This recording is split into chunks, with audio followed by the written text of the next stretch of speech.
ভারতের এক ঐতিহাসিক প্রাসাদে রাত হলে আজও শোনা যায় একটাই ডাক, কাকা আমাকে বাঁচাও।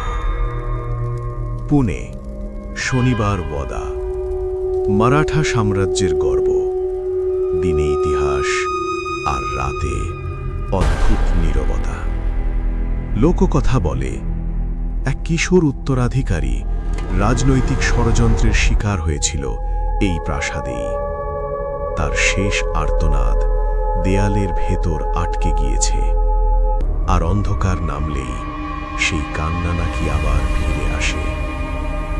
নাইট গার্ডরা বলে হঠাৎ হঠাৎ দরজা খুলে যায়, হাঁটার শব্দ শোনা যায়, কিন্তু কাউকে দেখা যায় না। এটা কি শুধু গল্প, নাকি ইতিহাস নিজেই কথা বলতে চায়? শনিবার ওয়াদা, যেখানে রাত কখনো